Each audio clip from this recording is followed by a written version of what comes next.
All right.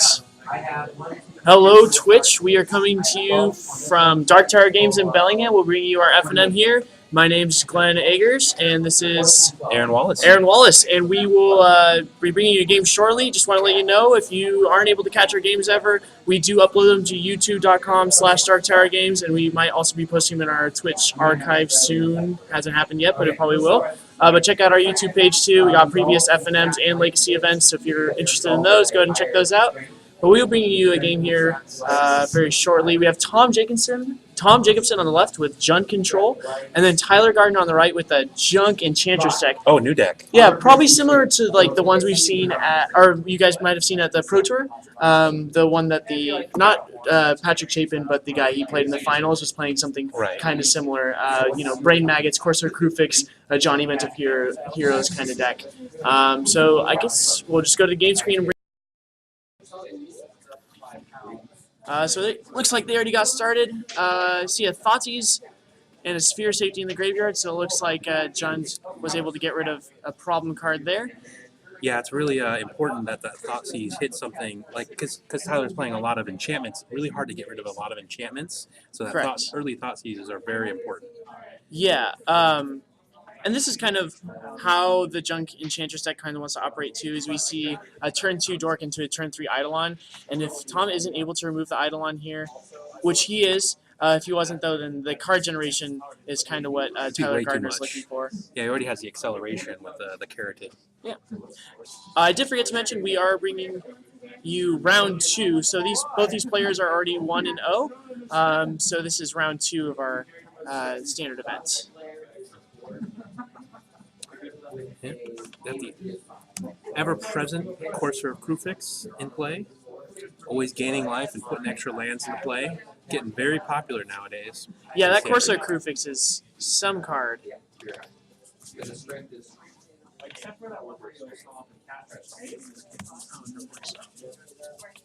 Looks like Tom plays a Keratin of his own and an Abrupt Decay. Abrupt Decay on the Corsair of Crewfix. So yeah. And this is kind of how the Jund deck wants to operate, is kind of get rid of the creatures on board, play their own big creature, and then continue to remove their creatures. So we probably want to see a creature threat here from Tom within the next couple of turns. Oh, Sphere of Safety. Sphere of Safety, that's definitely a good one. Could be problems down the line for Tom. Yeah, but the thing that the Jund deck does get out of the sideboard, though, is Golgari Charm, which usually you're not necessarily using it for the destroy target enchantment mode, but definitely going to be good at post board to get rid of those Sphere of Safeties. Yeah, definitely have to look at all the modes on those charms. They're very good. Yeah, especially the Golgari Charm. That card is super versatile in the Jund deck. Yeah. So we see Underworld Connections come down from Tom, and he's just going to go ahead and pay right away to draw a card.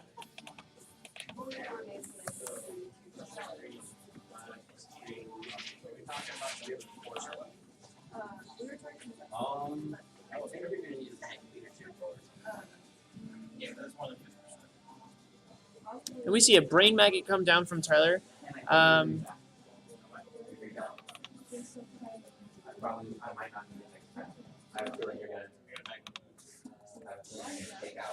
Brain Maggot's one of those cards too, where especially if he has an Eidolon that blossoms out, it's just one of the ways he generates card advantage.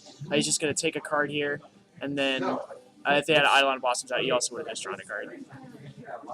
And so since Tom killed it on the stack, he is able to just get his. He reveals his hand, but Tyler, he's going to get the card back anyway. So we see a Banishing Light on the Underworld Connections. Huh. With the Maggot, I haven't looked at the actual wording of it. Is it all one? It's all one ability. Yeah, it's not. Ability? Okay, it's not like the old ones. They're kind of getting rid of the old, like how Oblivion Ring and Mesmeric Fiend read, because from what I read, like it was mostly for players who are really experienced to kind of manipulate, but then the newer players, it just kind of confused them when it actually ended up being relevant. See, I have no idea what you're talking about.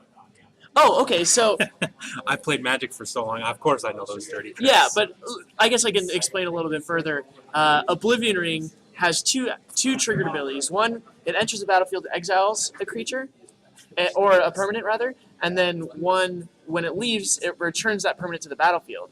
if you're somehow able to flicker or destroy the Oblivion before the enters a battlefield ability resolves, then the leaves the battlefield trigger goes above it on the stack, and basically you have to exile it forever. Forever. Yeah, exactly.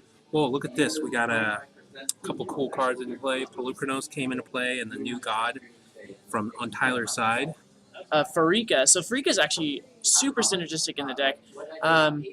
Doesn't necessarily get turned on by all your enchantments because you have stuff like Banishing Light and I mean I feel like in Elspeth, so her devotion isn't that relevant. But the Eidolon of Blossom, with Eidolon of Blossom, she actually makes enchantment snakes. Wow. So each time that you pay 2 mana, you get a 1/1 Death Touch and you get to draw a card. And he's got the Sphere of Safety into play. It's going to always increase that Right, as well. definitely. So right now Tom has to pay 3 mana just to get some damage in. Probably only just to get into some snakes. Give me 1 second. Oh, he makes one, instantly killed. Looks like he's taking some damage here.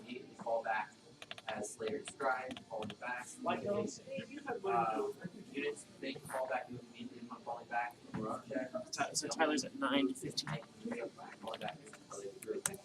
So Tyler getting kind of low here. Sphere Safety not being able to slow him, Tom down too much.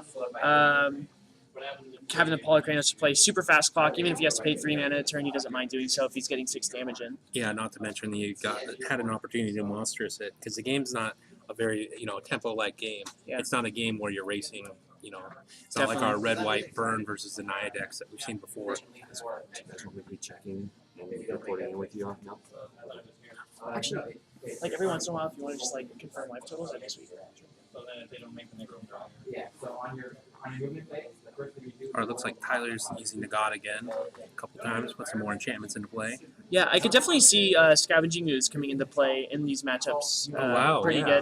good. Just you pay 2 mana to remove your creature. I'm just gonna pay 1, and then I also gain a life and get a bigger dude. Right, and yeah, completely shutting off the ability for the god to Right. use its ability. So long as you keep open mana, Oh, Banishing Light coming from Tyler's side, getting rid of Pelucranos. and he's gonna see 2 Death Touchers coming in. So Tom's gonna go down to 13.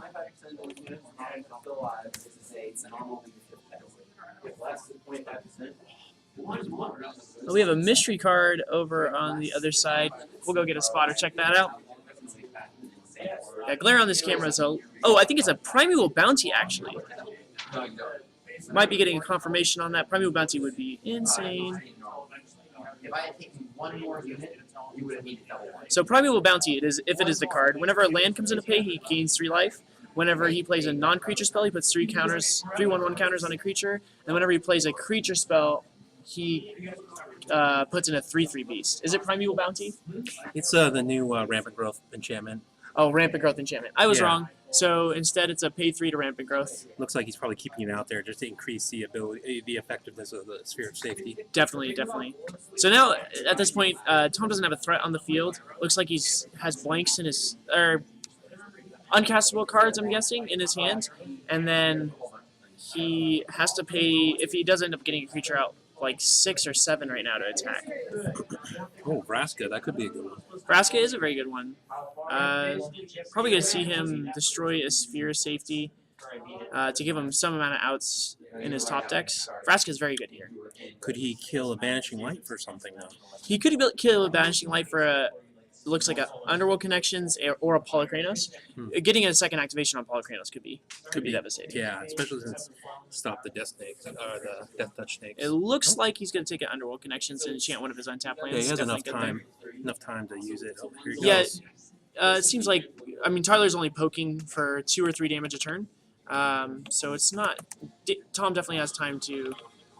Yeah, to utilize that Underworld connection very well. And he gets to cast a Reaper of the Wilds here. Looks like an Abrupt Decay on Underworld connections. So that's not going to work as well as Tom wanted it to.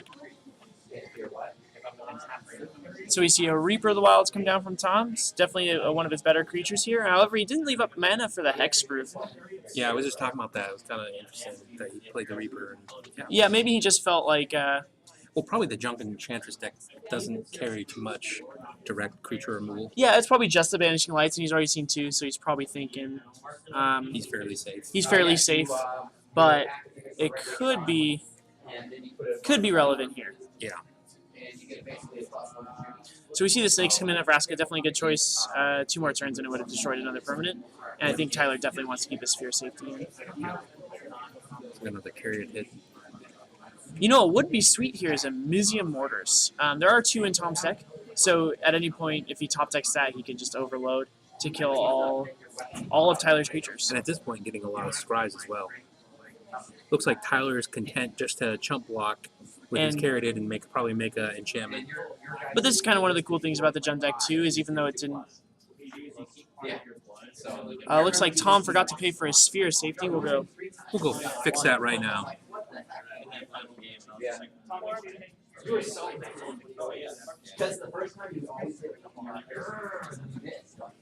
So we see Tom retroactively pay for his Sphere safety. Very nice. Better late than never. Better late than never, definitely. It might get to the point, which is kind of funny for his 0-3 defenders. Ooh, is that a Primeval Bounty? There's the Primeval Bounty. Oh, that's going to hurt. That is going to hurt very much. That's just going to be very annoying. Do we have a Creeping Corrosion in the sideboard, maybe? Destroy all enchantments, please. Can we get that? Tranquility. Oh, Creeping Corrosion's artifacts. What cards? Tranquility kills all. Tranquility, there that's we like go. really old. There's got to be. I don't. There can't be something in this set. Not at all. I don't think there's anything in this Type 2 environment, standard. I don't think they'd make an enchantment set and then a card that also destroys all enchantments. This seems they countering. did do that though with Mirrodin. Mirrodin, they had Meltdown. Yeah. And they also had a Creeping Corrosion, like I said earlier, from Mirrodin Besieged, the new Mirrodin set. Right. So I guess they do, but they could, but that would be too tough because Yeah. The enchantments aren't as powerful as the artifacts were. In those sets. Definitely. Cut Skull Clamp and cranial plating, affinity, just like all that. Yeah, there all was that so jazz. much. And then the lands, artifact lands. Artifact lands. Those Jesus. are just great. So we see Tom counting mana. Yeah, he might be counting for a Pelucranos. How many things can he kill? Okay.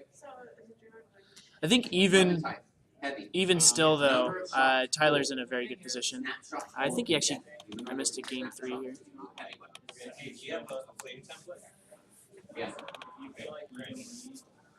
I'm just gonna Tyler's making more snakes here.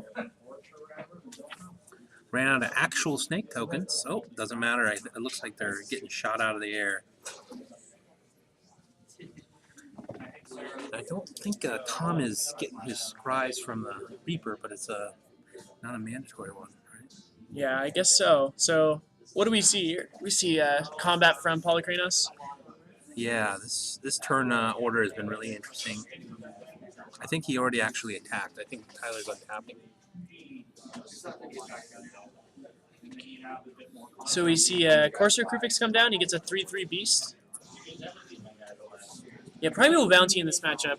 There's just a ton of things that is hard for the Jund deck to interact with, but then Primeval Bounty is going to pretty much seal it. Yeah. Just because when you have a game that has, you're not worried about Temple at all really, and then they're out of resources. If you play Primeval Bounty, all your cards off the top become very, very effective. And it doesn't matter. Actually, right here, Freak is actually active, but it doesn't look like he's going to swing with her. So Freaka is a 5/5 right now. Oh wow. So yeah, no reason for Tyler to be super aggressive. He pretty much has the game in hand if he just takes his time. Definitely. As long as that Pelucranos doesn't do anything crazy, which apparently Tyler's not too worried about. Oh my goodness. Rakdos Return. Still relevant. Oh, what is he doing here? Oh, rampant growth thing? So he's got a rampant growth, and since he gets land into play, he's going to gain 4. And then 2, 6, 7, 8. He's going to take 8. So he's going to go down to 8. So another Rakdos Return off the top, which he does play 2, would be lethal for... Yeah, it's funny how those X-Spells work. It's just like an old school fireball to the face. Oh, and it looks like the game's over. We'll figure out what happened exactly there, because that was a huge Rakdos Return.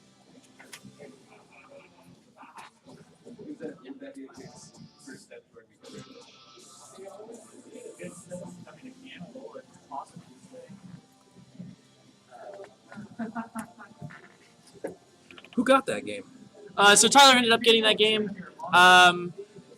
just the amount of pressure that Tyler was able to give, as well as the defensive spells he was able to play. Primeval Bounty and Sphere Safety kind of locking down the board for his side, being able to gain a ton of life, and just kind of dirtle until he enough damage. I mean, those Death Touch guys are actually fairly aggressive. If you're in the board position where you have like four of the Death Touch guys, you can just swing in for 3, and if they block, they lose a guy. If they don't block, they take 3. It's actually pretty relevant. Yeah, the only thing that's wrong with those guys is they're slow. It's 1 power. It's not necessarily going to swing the game very quickly, but it's just a very good card for your board state. But the Farika definitely does synergize very well with Tyler's deck. Yeah, it'd be really nice to see if he can get an Eidolon out and start drawing cards. Right. You pay 2, draw a card, get a 1/1 Death Touch. Seems almost unfair. Almost unfair. Almost unfair. So what do we think you're going to see from both sides? We already talked about Golgari Charm. Golgari Charm just seems insane. You could just do something at the right time, right? And that'll probably swing the game. Especially since they're both ramping. If the Jund deck just kind of plays a Polykranos and then Tyler taps on his 4 and 5 to play a Sphere Safety, and then Tom spends 2 mana just to destroy the Sphere Safety, swing for 5. That might be enough tempo to get him the game. Yeah, that's a very good point, because I like to make my own decks. I made a lot of decks around Sphere Safety, but I could never feel like they were competitive because it costs 5. Right, 5 is a lot, especially when they can kill it and they can kill it for 2. Wow. Yeah. Tyler's deck is definitely like a synergy deck. So if he draws like the wrong half of the deck that's good against his matchup, then he could just be SOL. And if he's not drawing multiple Sphere Safeties or his Farika later in the game, just like right cards at the right time, then his deck just could not do anything. The Jund deck also post board gets like a ton of discard, like some amount of duresses. Maybe another Duress is Rakdos extremely effective in this match. Definitely. Yeah, I can only wonder what Tyler's going to bring. Tyler, that's more of an interesting one. I think maybe Selesnya Charm. He's in those colors, and it removes a lot of the creatures. Yeah, I haven't seen the sideboard of a lot of these decks. I'm assuming he has a lot more enchantments in his board that are just good versus specific decks. But I don't know. I can't imagine. Although, Tyler has the benefit of playing a newer deck or a rogue deck, so right. he doesn't probably have a lot of people targeting his deck. Right. As opposed to Jund, he probably has a plan for Jund. So I'd be interested to see what he brings in. Yeah, and that's kind of the cool thing about playing Fringe decks is people don't know how to play against it game 1, and then also probably don't have the sideboard cards to realistically deal with the threats that he's putting out game 2. Absolutely. But yeah, I think Selesnya Charm is definitely a good call. Also, I forgot on the Jund side, he also does have Stormbreath Dragon in his sideboard, so it's not necessarily a card you're bringing in because it's just because he can't remove it or whatever. It's mostly just a card that he can kind of get around all Tyler's creatures because it's a flyer. Right, because the 1/1 Death Touches don't fly, for example. And the Pro White is relevant because, as we saw, the only removal we saw that game was Banishing Light. Right. And then also, like, Selesnya Charm won't kill it, especially if it's not monstrous. Just like won't target at all. Definitely some good cards coming from the Jund side. I'm curious to see what we see on the Junk side, though. Yeah, there could be so many things that are coming out. It's a versatile color scheme for sideboard, so I guess we'll just try to go to it. So still shuffling up, but we're going to draw our 7 here. Tom taking another look at his sideboard. Tyler, well known for his hand expression, or his movement with his hands. He likes. So we see a smiley face on stream from Tyler. That is a successful smiley face. I don't know if that means he's happy with the 7 or if he's just. Oh wait, what do we got here? Oh, now the smiley face is facing Tom. That's what we got. Look at that. That's nice. That's very nice of him. He shared it with his opponent. Oh, is that a mustache? Wow. Oh, now it's No? Now we see him drawing a 7. Okay, that's not as. That's fun. not as nice. Yeah. So Tom's going to draw a 7 as well. Hopefully both players keep and we have a good game of Magic here. Yeah. So yeah, both players keep and we're going to go on to our next game. Scryland from Tom. Consulting his hand, put it on the bottom. That's kind of the cool thing about Scrylands in the. I mean, I like Scrylands in most decks, but in the Jund deck where you're not really caring about your turn 1, your only play realistically is like Duress or Thoughtseize, and you not necessarily want to play them on turn 1. So Scrylands are just insanely Right. good there. Absolutely. he basically just drew a card because he put a card on the bottom that he didn't necessarily want. Yeah, and I think Tyler played his own scryland and kept his on top. So 2 different ways that those scrylands can be played. And we got a Carotid on Tom's side. Both decks are playing Carotids. I think it's gonna be really big. Whoever gets a Carotid turn Right. 2 every game. I think the main card that I want to see be cast from Tom's side is a Rakdos Return. Right. Like just a value Rakdos Return on like turn 4. You have 5 mana sources in play, and you can just Rakdos Return for 3, and just get 3 relevant cards out of his hand. Because Tyler not only needs to get to 5, but he also needs to have a relevant 5-drop. Oh, Tyler dramatically just throwing his hand right on Tom's So side. Thoughtseize is gonna. So he's gonna take 2 from his Overgrown Tomb off the top, gain 1, and then take another 2. So we see him at 17. So realistically, taking 3 for just to cast that Thoughtseize, but definitely a Worthwhile. ample time to cast a Thoughtseize. This is not a match where life really matters that much. It's more about board state and drawing extra cards, Definitely. getting value. Yes. Let's see. Oh, there we got the Primeval Bounty. I'd be tempted just to snap that guy right up. Yeah, But Primeval Bounty is one of those cards. Oh wow! Look at you got Tyler has a very high converted mana cost hand. He does take the Primeval Bounty here. So, but we see Sphere Safety, Hero's Downfall, and Courser of Krufix, it looks like, Huh. with 2 lands. But we do take the Primeval Bounty because that card is insane. True. So Tom probably has a removal for the Courser of Krufix here. And Tyler also didn't play a Black Source on turn 2, so he won't be able to cast his own Hero's Downfall that's in his hand. Yeah. Here comes a Courser from Tyler. It's funny with all these Enchantress decks, they always start really slow. Yeah, Enchantress is kind of one of those decks, but really gets steamrolling. Yeah. Wish we could see the top of the libraries here, but camera does not provide such a view. It's fine. Alright, so it's Salt 1. Because we have to check like every time. 4 strength, Salt 1, 4 strength. Alright, put it over, come here underneath it, and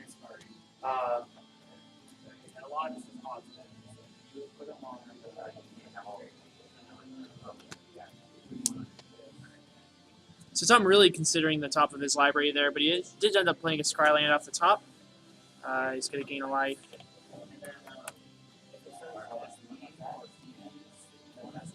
Looks like he missed his first trigger the first time he gained a life. Oh, really? So he Yeah. did not gain his life? Yeah, 'cause he was 16 to 18 before he played that land. Okay. okay, so let's resolve the first. Hopefully he got that one.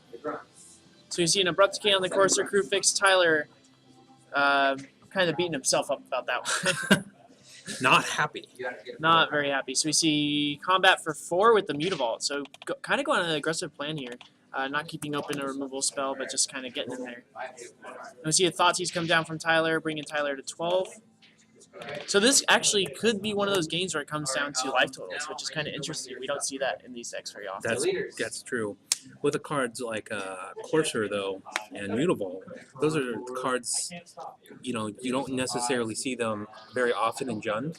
You're seeing the Courser now more and more, but the Mutavault's not necessarily one that you always see, and it's kind of interesting because he had like you said, you don't see this very much, he had the aggro-ish potential in his hand. Yeah, I definitely think the Mutavaults are not necessarily in there as an aggressive plan, but are kind of there for more against the control decks when you're kind of running out of resources. Maybe you didn't see your Underworld Connections or they de-speared it, and then you just kind of want to get in 2 damage every turn. Polychronos, very, very good here. So we see a tap Black Source. So Polychronos realistically dying next turn from the Hero's Downfall in Tyler's hand, but Tom will be able to get in a fair amount of damage. Yeah, here. it looks like Tyler slapped down that Temple of Silence really fast, just so he definitely knew he needed that second Black Source for next turn. Right. So Tyler does opt to put this card he's scryed to the bottom. Tom's got to untap and realistically bring Tyler down to as low as 4. Yeah. Oh wait, we got a main deck or pre-combat Courser. Probably. Oh, is that a scoop 'em up? That's a scoop 'em up phase. Oh, Looks like Tyler didn't feel like his cards could beat the cards on Tom's side yeah. of the If you board. can't beat the board, you might as well concede. So that is now 1-1. We're going to go on to game 3 here pretty soon.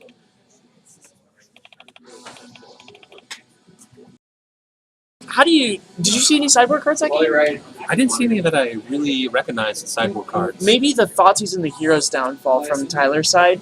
I didn't see those game one. Not necessarily a card that I would say they wouldn't run main board, but probably not. So I think those are two cards that Tyler did end up bringing in this matchup. Yeah, one big part of the Enchantress build, you go with green or green-white, which are the two common colors that you're going to play with those. You got to have another color, and people are picking black right now so that they can get that creature removal from black. Right. Doesn't necessarily go with the deck, but the creature removal is filling in a huge gap that deck has, and so it looks like Tyler pulled that out from the sideboard. Yeah, game 1 and 2, though, I didn't see a lot of black sources, so it might be kind of, maybe, I think Tyler was actually looking for Temple of Maladies earlier today. I'm not sure, but maybe he doesn't have his max Scrylands, so he's not being able to hit his black sources as well. But it seems like Hero's Downfall was kind of an awkward card in his hand there for quite a while. Going to put more pressure on those Caridans, too. Definitely. Yeah. Oh, so Caridans is, I mean, it's a good way to color fix, of course, especially since it's hard to interact with. But the more the merrier, and I don't know if he didn't get the lands he needed, that could be bad. Definitely. So we'll probably just go on to game 3 here. Show you. Looks like they're picking up their 7. Oh.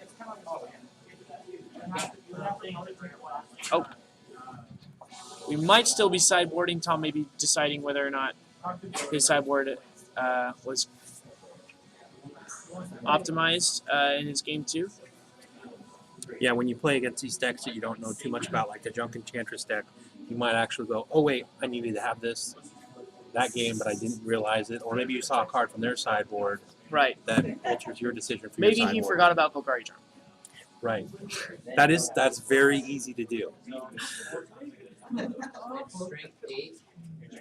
So Tyler already drew his 7, but it looks like Tom's still finishing up sideboarding. Probably get a shuffle here real quick. We don't get to see any smiley faces, I guess, right now. Oh, Tyler's not happy. He's Not happy with the current state of the game. No, he is not. That was a really quick game 2 for this match. That was a quick game 2. We did see Tom kind of go on the aggro plane with his Mutavault, and then, yeah, just getting enough damage laid down on Polykranos, and then Tyler thinking he doesn't have the answers to answer the board state at hand. So yeah, very quick game 2. Maybe Mutavault was really the key card. The key card there. I'm thinking push that extra damage and have that extra presence. Right, and Tyler doesn't have a lot of ways to interact with the card. He can't Thoughtseize it out of his hand. Once it's on the board, his only answer seems to be Hero's Downfall, because Banishing Light doesn't hit it. Correct, right. Yeah. Assuming that Tom doesn't activate it on where Tyler can activate Sorcerer's Step. Correct. Or cast Sorcerer's Step. I think if Tyler is able to get out the God again. The Farika? Yeah, Farika. If he's able to get out Farika again, he's going to do really well here. Yeah, she's Fariki. She is very Fariki. Yeah. I've heard some things. I heard some things. I heard she is very involved with snakes. Oof. That's some tough stuff. Yeah. Probably see a Kyrian sit down from Tyler. We do. Oh, that's going to be important. Remember, we had game 1, Tyler had his Keratin and he won. Game 2, Tom had his Keratin and won. Now game 3, Tyler has a Keratin. I wonder what that means. We do see a Thoughtseize come down from Tom, though. So very key card here, being able to get the best card out of his hands. I think that's a Putrefy on Tyler's side. And he's got a Banishing Light and a Hero's Downfall. Tom's thinking about this play. It's interesting because there's so many directions he can go. Basically, all the cards in Tyler's deck are very similar and that they're all very slow and they're very utility-oriented. So he opts to go for the Hero's Downfall. And that's a pretty smart call by Tom's part. I think all the cards in Tyler's hand were castable. The Hero's Downfall was actually the only instant speed removal spell. Mm-hmm. So it kind of makes Tyler use his mana on his own turn and gives Tom a chance to just like kind of eat through damage. Oh wow. Underworld Connections. That is it's quite the top deck from... Does he have 2 black in play?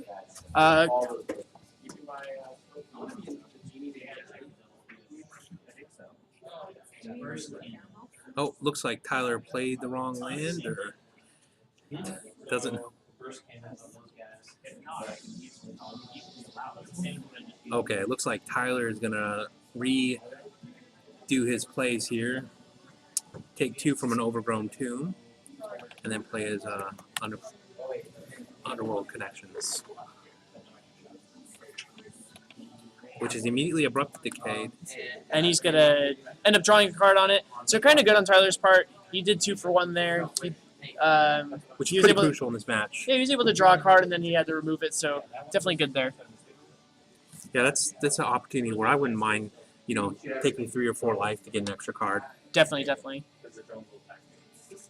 So we see a timely Thoughtseize by Tyler on Tom. Tom's hand revealing 2 Caryatids, a Stormbreath, and a Corsair Crewfix. I'm guessing Tyler's probably choosing between the Stormbreath Dragon and the Corsair Crewfix, and kind of a tough call on his part. I mean, Stormbreath is kind of hard for him to deal with if he doesn't see another hero's downfall, but Corsair Crewfix is able to give Tom, like, unknown amounts of card advantage. Yeah, I would go for the Stormbreath Dragon just because it seems like without the hero's downfall is going to be really tough. Oh, and we got an Eidolon here. Let's see if that sticks around. He just looked at his hand. He didn't have removal, did he? He did not have removal. That's going to be very, very tough for Tom if he doesn't get a removal very quickly. Yeah, the Eidolon of Blossoms. So Tyler's ability to top deck here was very good. Yeah. He got an Underworld Connections and an Eidolon of Blossoms with 1 enchantment in play, so very good here. We see a Corsair Crewfix come down and a Scryland off the top, so that just seems really good.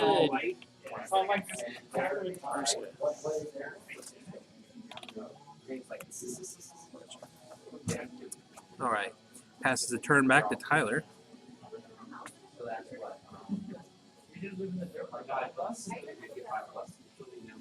Let's see what he can do to take advantage of this Eidolon.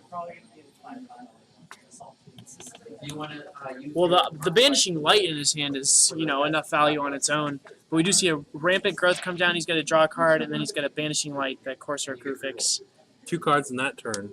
So that's two turns where Tyler's gotten 2 for 1s at least. Yeah. Or extra cards. Yeah, he drew 3 that turn. Yeah. So nothing that Tom can come back from at this point. But we'll see. Maybe something really aggro. Yeah, a very aggressive card. Another Stormbreath off the Dragon. top. Yeah. And he does have 4 in his sideboard. So it is definitely possible for him to do so. But even though Tyler has all this card advantage, he doesn't have a very scary board. Right. But this is kind of what we talked about with the Enchantress deck is it kind of takes a while to start going. But once it starts going, it's very hard. I've heard in the biz we call that dirtling. Dirtling. Dirtling. Dirtling? Dirtling. No. Dirtling. Gotcha. Dirtling. Many different ways people say that. Tomato, dirtle. Dirtle. Yeah. Right. There's a difference, I think. There's a slight. It's not how you say it. It's how you say it. Right. Be the dirtle. You gotta. It's part of who you are. So Tyler again keeping his Rampant Growth in play. So if he does end up having the Sphere of Safety, it'll be very relevant. And then also if he doesn't land a Primeval Bounty or a Corsair Crewfix, he's going to be able to gain life off his enchantment. Well, that's pretty big. A Putrefy off to the Rakdos Key Rune. That's an interaction you wouldn't see that much. Oh, what do we got here? Oh, we got an attack from the Eidolon and a block.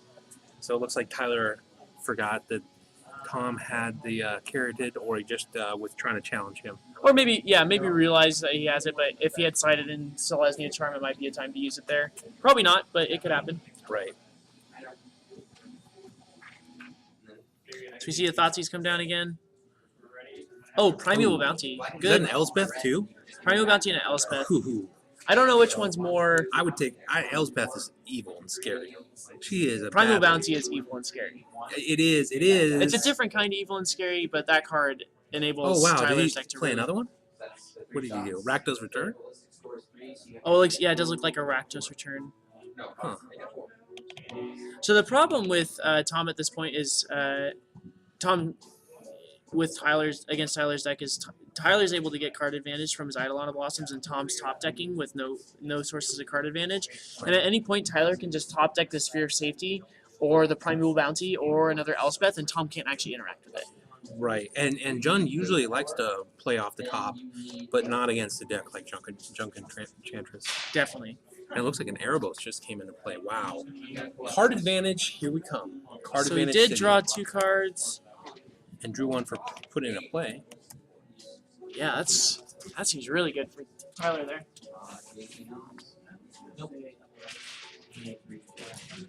Oh man. And here's Farika. It's actually 15-6. Farika. So how many devotion do we have there? 1, 2, 3, 4, 5, 6, 7. Definitely enough. So Farika is an active SOB. With her always present ability of making snakes. And here's a Keratin. Tyler is doing very well right now. Tyler's doing very well. If we do see a Mizium Orders come down, that could be game-changing. But we don't. We see a shock land from Tom with another land in hand, it looks like. So Tyler's going to activate his Rampant Growth to put a land into play.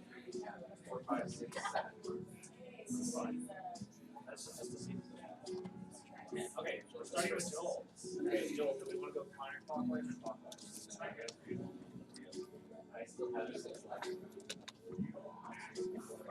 Get that land out. If he doesn't draw a land, that's basically he gets an extra card every turn with that Eidolon. Yeah, but gets an extra card. And maybe, you know, possibly a few cards. So Courser. What now a the great Courser, draw, of course. yeah, Courser really makes this. This insane. already bad game for Tom. Yeah, Pretty much unwinnable. he already gets to draw a card, and then he gets to manipulate at the top of his library to get better draws in the future. You see a combat for 5. I think a Mizium Mortars off the top here is kind of what Tom's looking for. Stormbreath Dragon doesn't necessarily get him out of it because he needs to eke through more damage than he can actually do with the Stormbreath. But it looks like he doesn't get it, and we're probably going to see some chump blocks here pretty soon.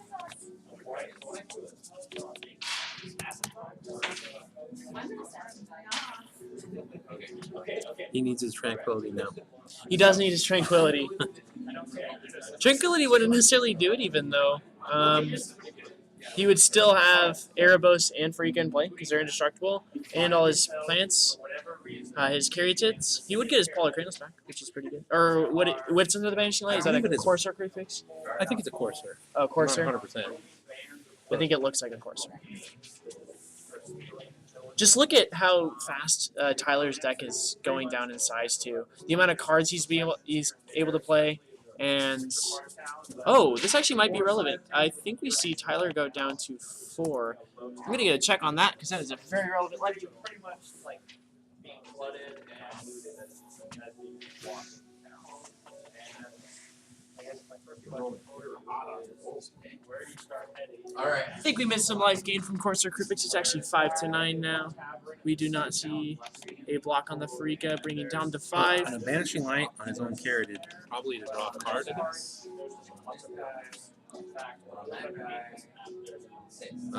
I think it forces him to target something.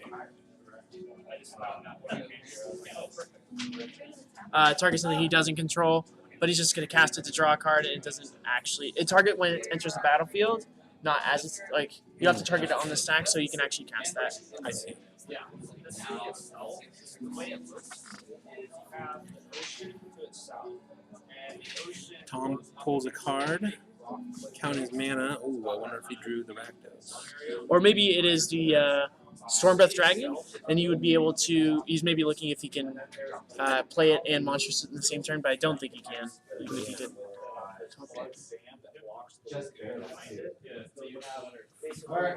We'll see. Man, Tyler has a lot of land and a lot of things out in play. So Cio, I think it is actually the Rakdos return, not the Stormbreath Dragon.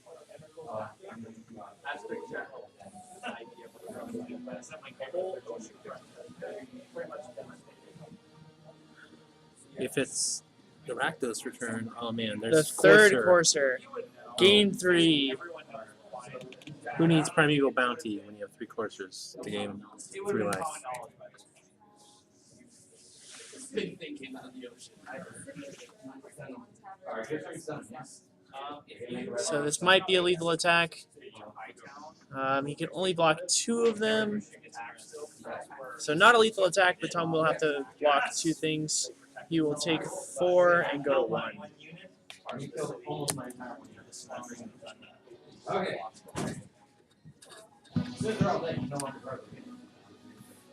Mizzy Mortars, right here, one time. We have a fortune into Mizzy Morris and Lotus. I don't know.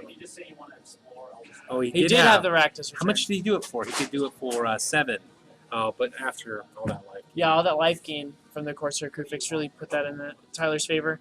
So we see Tyler is able to get that in 3 games. Kind of an interesting matchup. I think I would expect it to go, where the junk deck can kind of just gain more advantage easier from its Eidolon Blossoms and its Farika, to where the junk deck is going to have a hard time actually aggroing it out. And it also has cards like Sphere Safety, where if at any point in the game he top decks it and then is able to play it, it's kind of stonewalls Tom's deck, at least to a certain extent.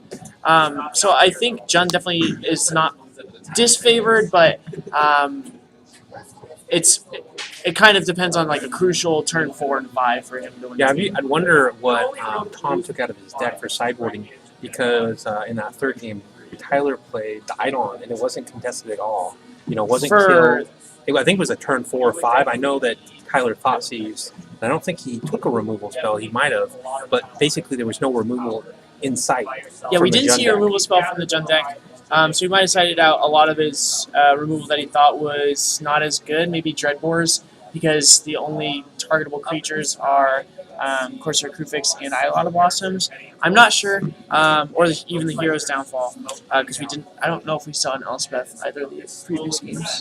Yeah, and I wonder about that Golgari charm that we were talking about. Yeah. If he does have them, or if we put them in, or He definitely has them, but I don't know. Yeah, I mean, I would assume he would put it in. He does play that card in Legacy as well, and it's not always relevant to destroy an enchantment, but still can be very good. So I think he would have sided those in. We didn't, I guess, just like didn't end up seeing him, and obviously didn't see the Rakdos return at the crucial point. Saw it more later in the game, where I mean, it was close. Tyler didn't. It was close. Like, could have. I think he was like probably around 2 damage off. Right. And in order to do, and he would have been 4 damage off if he wanted to keep walkers up, because the Curatins were the other 2 mana sources. So kind of an interesting 3 games there. Kind of went, I'm pretty sure went the way that I thought they would go. I think if Tom was able to land an early Storm Breath Dragon, then he would have been a little better off. Tyler obviously not being able to do it. I think at any point in that game, if Tom had casted a Storm Breath Dragon, he would have won up until like the 3rd to last turn. Right. Because you'd just been like 4/4 Rakdos return you, and that would be the game. That would just be it there. Because I don't think that Tyler had the removal spell for us. Right. No, he didn't. Yeah, and that's kind of interesting. He looked really, Tom looked really out of it. Yeah. It really from the get-go on in Game 3. But he did have a lot of outs, like you were saying, Mizzy Mortar, Storm Breath Dragon, Rakdos Return.